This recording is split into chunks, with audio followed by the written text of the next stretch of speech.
Welcome, Irish fans, to another edition of the Irish Breakdown podcast. I'm the football analyst here at irishbreakdown.com.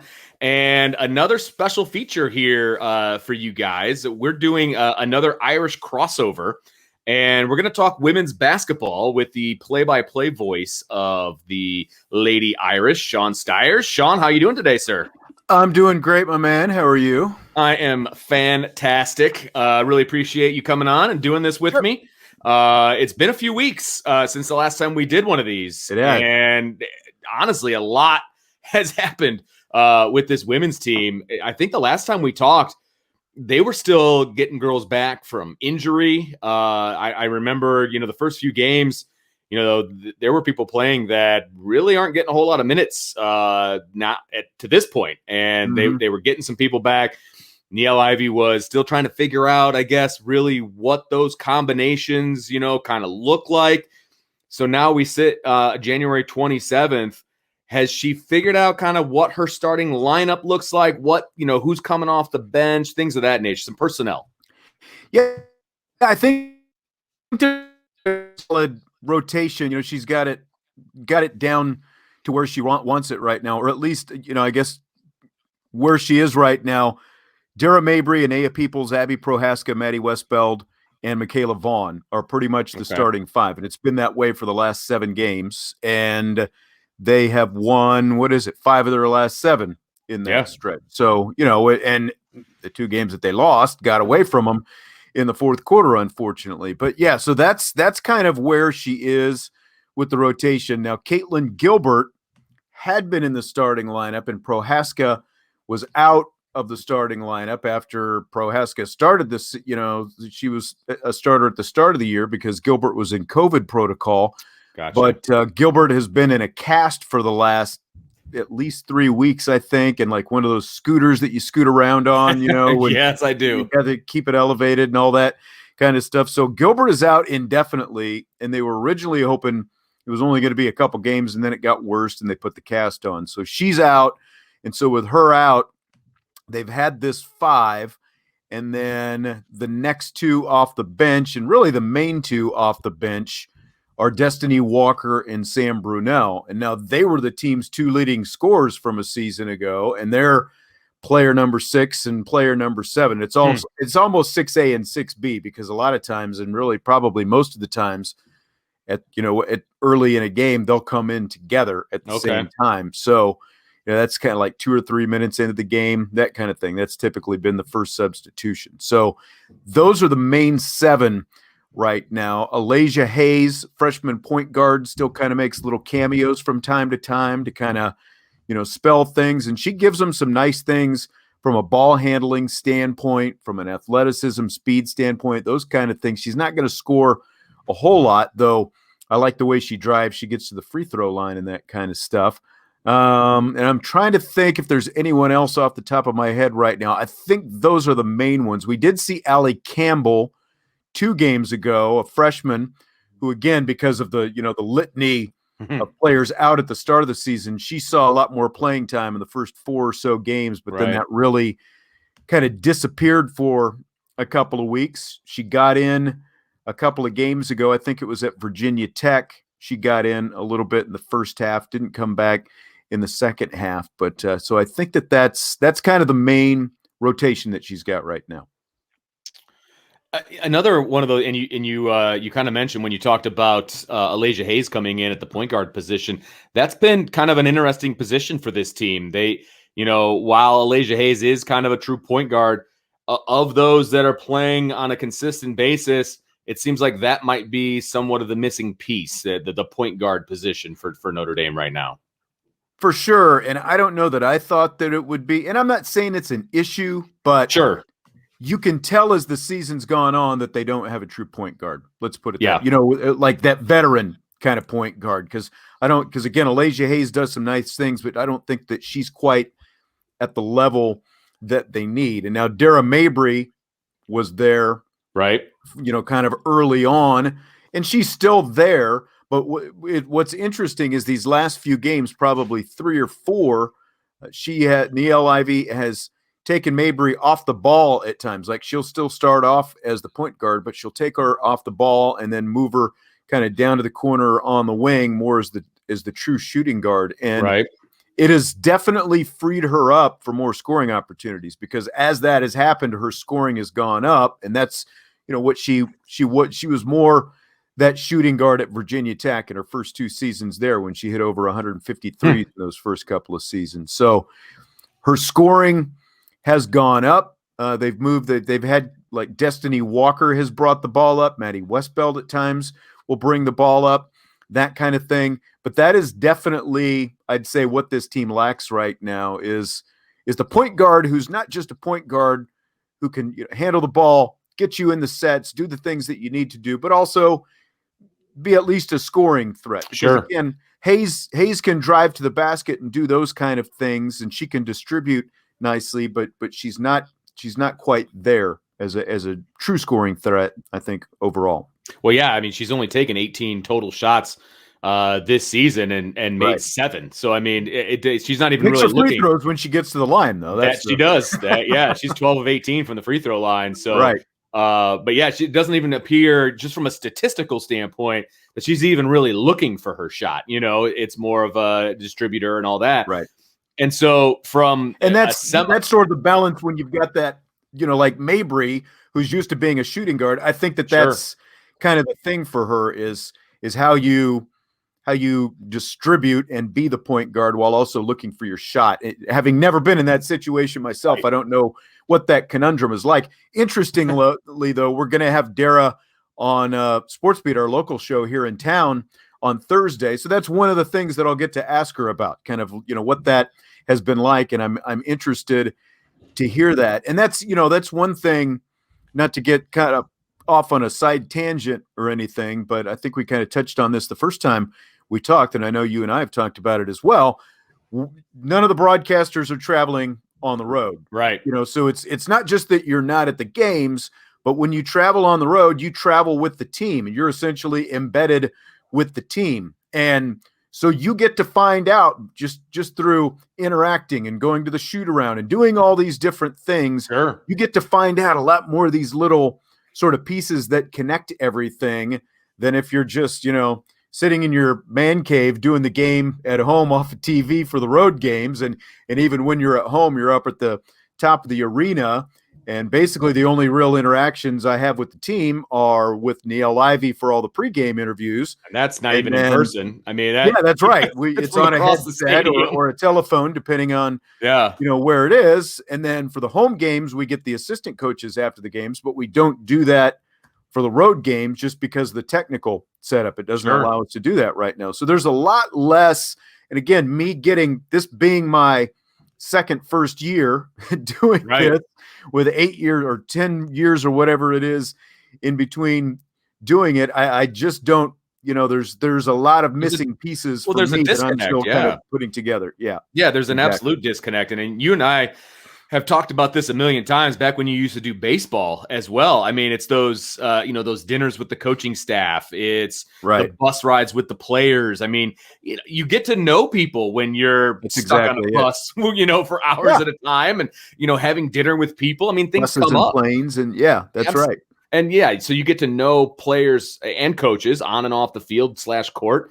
That adds to your broadcast, which you're missing, which a lot of people don't take that into account. Now, the one bonus to doing the games from home is that you have definitely upgraded on the producer side when you're doing the away games based on your Twitter account.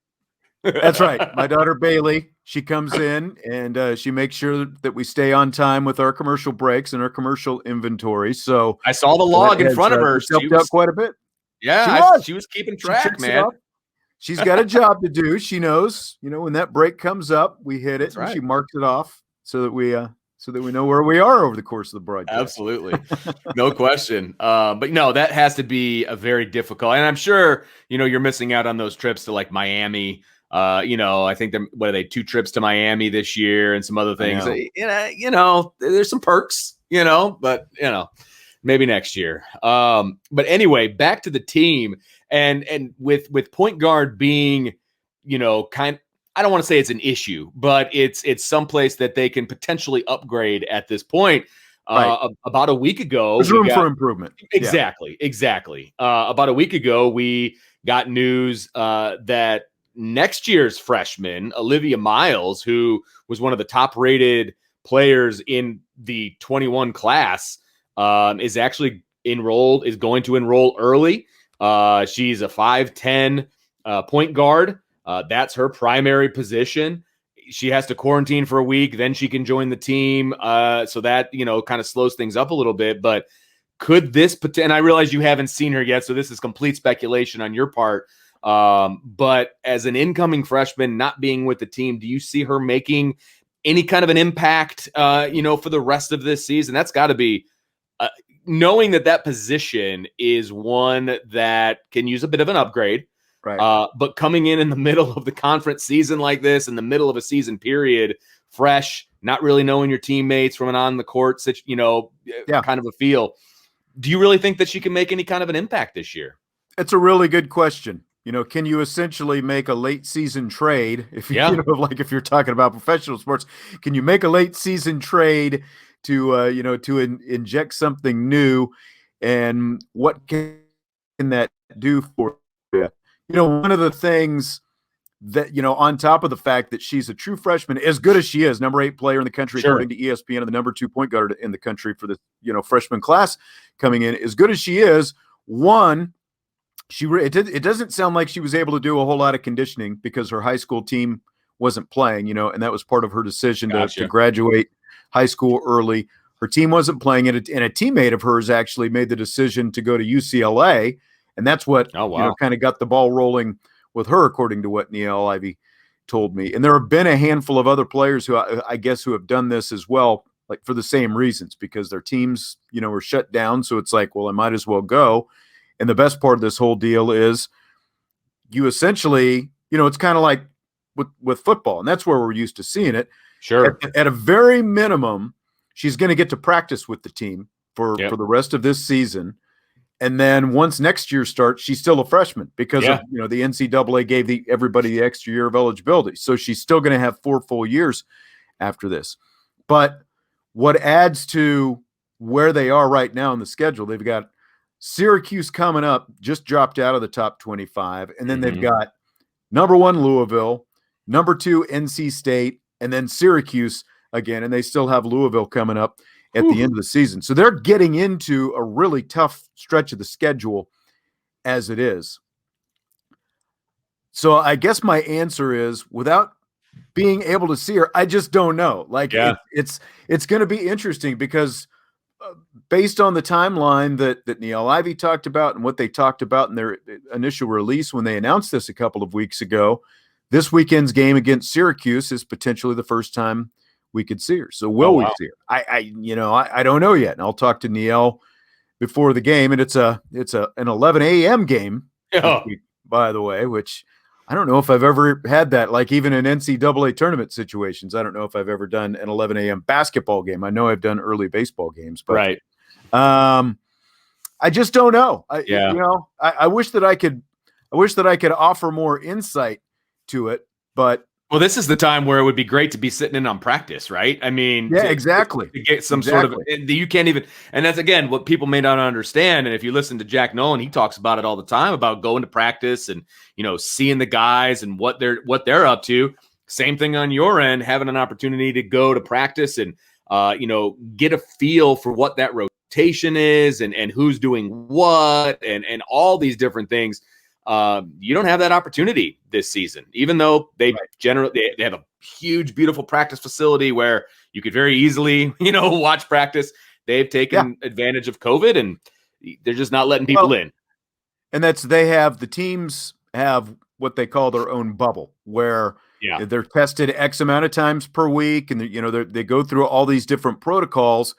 And so, especially since, no one else has been on the campus since before Thanksgiving, and now the students are coming back and everything. So that's going to be different. But the way they've been doing it since then is if you're not part of that bubble, and this is included like even people in the media relations staff, if you're not part of that bubble, you don't get to be within 6 feet of anybody. They've got everybody. You're back. You're out of that.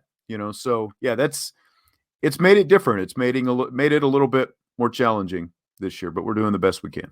Oh, absolutely. And, our pipe dream of seeing spring football is probably just that, a pipe dream, because of that exact scenario. I mean, it is what it is. And we will, carry on with what we've got. But I wanted to ask you because really the only opportunity, again, is to watch them during games. What kind of trends are you seeing with this club, start to materialize from kind of the beginning of the season to now that they're back to full strength, et cetera? Do you see any trends per se? All of that was internet garbled. So I caught little pieces of what you said. So unfortunately, Vince, you're going to have to go through that again. That's okay. I was wondering if from the beginning of the season to now, because you're only able to see them during games, are you noticing any trends? Does this team have, a quote unquote identity, at this point in the season? Can you kind of, as you're watching them, you kind of know what you're going to get from like this aspect, as an example?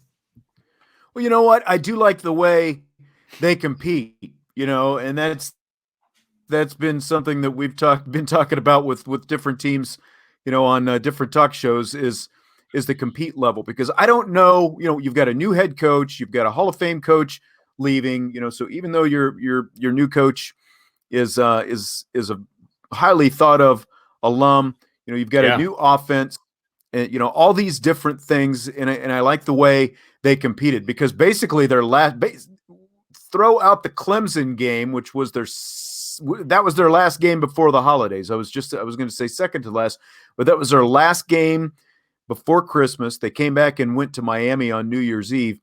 They didn't fare well at Clemson, but win or lose, all the rest of these games have been highly competitive. They've come right down to the wire. Now, obviously, a couple of them got away from them that they'd like to have back, but at the same time, after last year finishing with a losing record and all these different changes, I really like the way they've competed.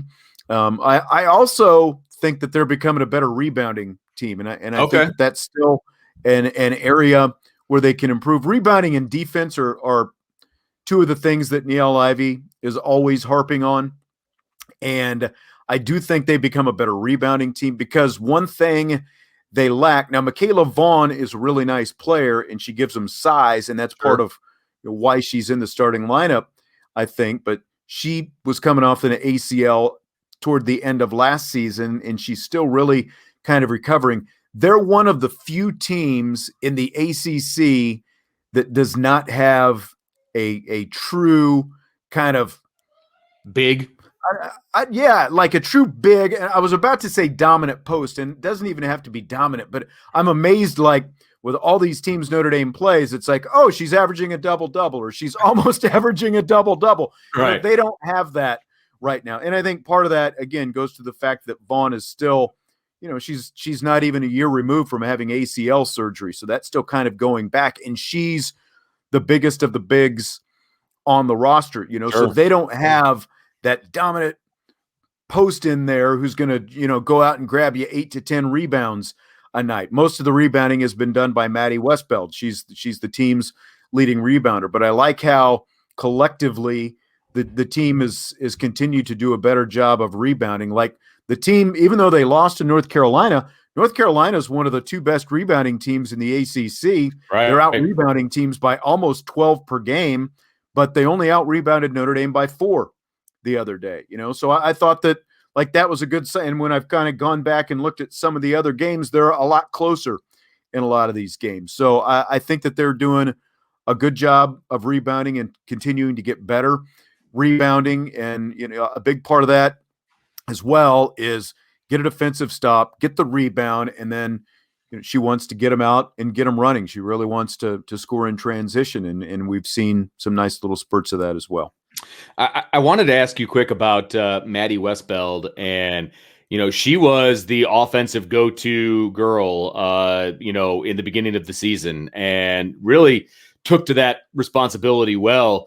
And then, of course, some players started coming back from injury, and it was kind of a feel it out period where, how does Maddie Beld fit into this rotation and fit into this starting lineup? And what, is she going to play the block? Is she going to, be on the outside shooting threes, because she has that ability.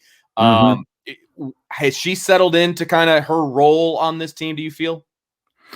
Oh, for sure. I mean, she's still the team's leading scorer and rebounder. She's averaging over 15 points and 7.5 rebounds per game. She does play a little bit more high post and out on the wing a little bit because she's hit 15 threes this season. And I think the biggest progress that I've seen from her is she doesn't foul like little kind of ticky-tack fouls and stuff like that, like we saw early on. But I think that's to be expected from a freshman as good as she is as a freshman. I think that was, the one thing early on where she was picking up some fouls, fouled out a couple of times. As a team, they've only had 5 players foul out this season. She's got 2 of them, but it's been a while for that. So I think that she just continues to come along and get better. I think part of the reason her scoring average maybe has dropped a little bit, again, is like you go to Dara Mabry, her scoring production has increased. Destiny Walker's still scoring in double figures, and so is Anaya Peoples. So, the sky is still the limit for Maddie Westbeld. I think that she's probably the front runner right now, and it might not even be probably to be the ACC Freshman of the Year. Oh, yeah, I bet. I can only imagine. It's hard to believe that there's many freshmen. I think she's in the running for national as well. Yeah. Right, exactly. It's hard to imagine there's a lot of freshmen out there that are as dominant in so many ways that she is. And watching her play, in the few games that I was there in person to watch her play was, she doesn't play like a freshman. Let's put it that way. Her future is very bright. You're not wrong there. You mentioned the schedule that's upcoming, and Syracuse, like you said, just out of the top 25 this week. Was it Louisville's number 1? The schedule coming up is not an easy schedule. No. Is this a make or break stretch for Notre Dame, or is there a way to get through this? Even if, let's say, they lose all those games, is there a way to get through this still with positive momentum moving forward, or is this this is where it is right here? Make or break might be a little bit much. Okay. But, again, the fact that you've got to play Louisville twice and NC State for the top 2 teams in the country right now, that doesn't help you. No. When you couple the fact, again, that, it's neither Syracuse game is going to be a gimme. And then you've got Florida State and you've got Pittsburgh. So it's like they really needed that North Carolina win. They really needed that Boston College win when you're talking about resume. Now, obviously, if they could knock off Louisville or NC State, if they could pick up one of those 3 games, they're sitting in solid shape because they're still in the upper half of the ACC right now in terms of standings. And I think the last projection, now this was before North Carolina, and I haven't seen it yet. The last projection was Notre Dame as a number 10 seed for the NCAA tournament. So they're at least in the conversation right now, but this could get kind of perilous when you're looking at these last 7 games. It's only 7 games left in the regular season. Then obviously you get into the ACC tournament. So, it could. You really needed that Carolina game. Yeah. You had a game in hand going into this. That hurts them quite a bit. You're kind of in a situation where you almost, and I guess it's 8 games left. I wrote these down. I forgot to write Syracuse on my list for the second time. So it's 8 games left, but still it's like you almost have to, if you can beat Syracuse twice, Pittsburgh and Florida State, you've won half of those games, right? Yeah. Right. Absolutely. So you're still probably going to be on the bubble, but that also gives you a chance to win a couple games in the ACC tournament to kind of build your case toward the end of the season. This is one I was not planning to ask you, but I haven't seen. We know that the men's tournament is going to be in Indiana, around the Indianapolis area. I assume that there's talk that the women's tournament is going to be in one place as well. Have they made that decision as of yet? San Antonio. And the last I had heard, they had decided that it was going to be, or it is going to be in San Antonio. And then I've heard some conflicting things about that. But as far as I've heard, It is San Antonio. The women's tournament is going to be in San Antonio. Yeah. Not that you get to go, of course, but yeah, exactly. yeah, exactly. It's kind of like going back to the old Notre Dame baseball days because they always used to go down to San Antonio. That's right. In March, and that was Irish always Classic, right? Isn't wonderful. Yeah, the Irish Baseball Classic. Wonderful weather down there that we always got in San Antonio in March. And I'm being completely serious. It's beautiful down there. And then you get to come back up here where the weather is not so nice in March. But That's right. I digress. But Sean, thanks for joining me on Irish Crossover. And so the next game Sunday, right? Yes, they are at Syracuse Sunday, and that will be an 11 a.m. Eastern time game. So bacon and grab eggs. Your coffee and some breakfast and brunch and pull up the radio. Absolutely. So you can access that, by the way, online at und.com, or if you're local, not live 99.9, I believe, is where you can find women's basketball in our area. Thanks for the plug. Absolutely. So make sure you tune in and listen to Mr. Sean Stiers, the voice of women's basketball. He always brings it, and it's always fun to listen to Mr. Stiers call a women's basketball game. So I highly recommend that everybody tune in. So Sean, thank you again for joining us on the podcast, and we'll make sure we have you back. Maybe we'll do a kind of a March Madness preview because they're going to get in. I'm confident they're getting in. So we'll preview maybe the ACC tournament, and then keeping the good vibes. That's right. You're darn right. We'll preview both tournaments. So until we do that, you've been listening. I'm Vince DeDario. That's Sean Stiers, and you've been listening to the Irish Breakdown Podcast.